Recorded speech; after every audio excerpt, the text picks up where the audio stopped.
Good morning. Welcome, everybody, to meeting number 66 of the Standing Committee on Health. And I'm looking forward to an interesting day today. Our first panel is on household cultivation of plants, and I think it's one of the more interesting topics and controversial topics we have on this subject. So we're certainly welcome our panelists to help us through this. And our guests today are from Anandia Labs, Jonathan Page, Chief Executive Officer.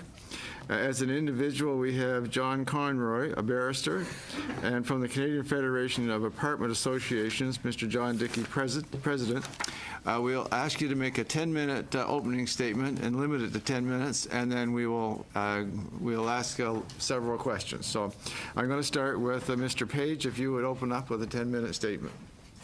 Well, thank you, Mr. Chair, and thank you to the committee for the invitation to speak on this important topic. It's really an honor for me to be here. I'm a scientist who has worked on the cannabis plant for more than 18 years. My research is mainly on the biochemistry and genetics of this very fascinating plant, and I'm very familiar with its cultivation, both in a scientific context and then in the new commercial industry we have in Canada. I'm also an adjunct professor in the botany department at the University of British Columbia, and I'm the founder and CEO of a cannabis testing and biotechnology company in Vancouver called Anandia Labs. There's a lot to speak about, but I've confined my comments specifically to the subject of cultivation of cannabis and to hopefully educate and eventually answer some of your questions. I think it is fundamentally important that this legalization includes the ability to grow cannabis for personal use. I was happy to see that Bill C-45 included some provision for this. The cultivation of plants is a foundational aspect of human culture. In fact, the advent of agriculture via the domestication of plants has been one of the key forces in the creation of human societies. Cannabis has been grown by humans for thousands of years as a source of food, fiber, and drug. Given the long-standing relationship between humans and cannabis, and the fact that we will soon be allowing adults to consume it legally, I think it is important that the Cannabis Act allows Canadians to grow the plant. That the absence of personal cultivation from the Act, as for example might occur if the provision was stripped from Bill C-45 in response to pressures from, for example, law enforcement, would surely lead to Canadians facing fines or charges for the simple act of planting seeds. I also think we are dealing with a relatively small number of people who may choose to cultivate, since most consumers of cannabis would rather purchase from a store. This is the same situation as with the home brewing of beer or making wine. I suspect we will not see apartment buildings overrun by cannabis gardens. The fact that Bill C-45 includes allowances for personal cultivation doesn't mean everything is fine. There are a number of points that cause me concern. Bill C-45 restricts the number of plants that can be grown for personal use with a limit of 4 plants per household. I see the purpose of this restriction in that the ability to grow larger numbers of plants may result in diversion into an illicit commercial market. Indeed, all of the limits of plant cultivation, including plant height, plant number, and seed possession limits, appear to have reduction in diversion as their main goal. However, these limits expose the awkwardness of applying strict legal definitions to a living organism, a plant, and may criminalize Canadians who are simply gardening. The proposed limit of 4 plants per dwelling doesn't take into account the practical challenges in growing plants or the biological characteristics of cannabis. Plants are difficult to grow. Every gardener, I think, or farmer knows that, and may fail to thrive or succumb to disease. In growing tomatoes, one may sow a dozen seeds on your windowsill and select the 4 most robust plants to transplant to the garden. Cannabis plants may be male or female, with the male plants unusable as a drug. With outcross seeds, which are a proportion of the seeds that are available, 50% of the plants will be males and therefore discarded. In many cases, cannabis cultivators maintain so-called mother plants to be used as a permanent source of cuttings, producing so-called clones, which are vegetatively propagated cuttings, to be used for growing, and then having 1 or 2 plants in flower at one time.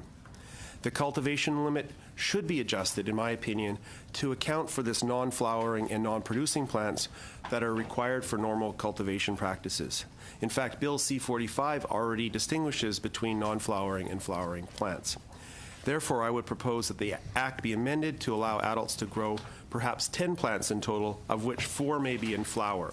This allows cultivators the flexibility to grow for personal use without running afoul of the law. I also wanted to address the limit on plant height for 100 centimeters, or about 3.5 feet. Cannabis is a highly variable species, and I have seen plants of 30 centimeters that are flowering and others that are several meters tall. The limit of 100 centimeters is potentially problematic from the perspective that cultivators may break the law simply by providing fertile soil and water and then going away for a week's vacation. Their plants may grow from 95 centimeters to 105 centimeters during that time. I wonder what the goal of the 100 centimeter limit is, which was also contained in the Legalization Task Force report. Is it to reduce the amount of cannabis that each Canadian is capable of growing so they don't go on to sell it? Or is it to reduce the visibility of plants grown on private property? If it is the latter, I think this is best dealt with by municipal bylaws. If it is the prevention of diversion to the so-called black market, I would suggest that achieving this through enforced pruning is quite silly. The 100 centimeter height limit should be removed. I also wanted to comment on the awkward treatment of cannabis seeds in Bill C-45. Cannabis seeds are individually smaller than a peppercorn, weighing about 15 milligrams each, and are devoid of cannabinoids such as THC. Yet Schedule 3 of Bill C-45 indicates that one seed is the equivalent to 1 gram of dried cannabis. 1 gram of dried cannabis may contain up to 250 milligrams of THC and is fully usable as a drug. Bill C-45 proposes that this is the equivalent to a single small seed that is not usable as a drug at all. The possession limit in public is therefore 30 seeds, or about a thimbleful. Since there will be limits on the number of plants that can be grown, this equivalency factor seems very arbitrary. Cannabis seeds, for the purposes of personal cultivation, should not be restricted at all. The Cannabis Act also makes distinction between illicit and licit products, which also apply to seeds and plants. The ACMPR, our current medical regulations, patients and licensed producers may only purchase seeds and clones from licit sources, yet most of the patients choose to source their seeds and clones from the internet, store displays, and through and trade with other growers. All of these are considered illicit. Licensed producers are also under very tight restrictions on their access to cannabis genetics to be used for starting their commercial operations. As any plant breeder will tell you, genetic diversity is important. The genetic diversity of cannabis is important for its future breeding and improvement. We need to make sure that the regulations, I respect the fact that this may not be the act in the legislation itself, but regulations arising from it, need to allow broader access to sources of cannabis genetics and don't criminalize growers who use their own heirloom seeds as starting materials. On the commercial side, licensed producers need also to access a rich supply of cannabis genetics, which does now exist in Canada and around the world. As a brief comment on quality control testing, because my laboratory in Vancouver does a lot of this work, cannabis can be safely grown at all scales, and the cannabis produced by home growers is no more dangerous, perhaps, than the tomatoes, basil, and lettuce that others grow at home. There are always hazards inherent in gardening, and careful application of fertilizers, manure, pest control products is always advisable. That said, allowing everyone to access accurate quality control testing via certified testing labs will help ensure the safety of the product. This is currently the case for patient growers under the ACMPR, and access should be continued and expanded under legalization. The last point I'd like to make is from my personal perspective as a scientist who has done research on cannabis for many years. My request to the government, as legalization and regulations are crafted, is allow our scientists to work on cannabis. Cannabis is a plant that in many ways has been left out of mainstream science because of prohibition and restrictions on research. As far as I know, there are currently no Canadian university labs licensed to grow drug-type cannabis or marijuana. So we have more than 200,000 authorized patients, 56 or 58 licensed producers, and yet our universities are lagging behind. On Monday, in this panel, Dr. Mark Ware made a strong statement about Canada's leadership in cannabis research, from plant science to clinical trials and epidemiology.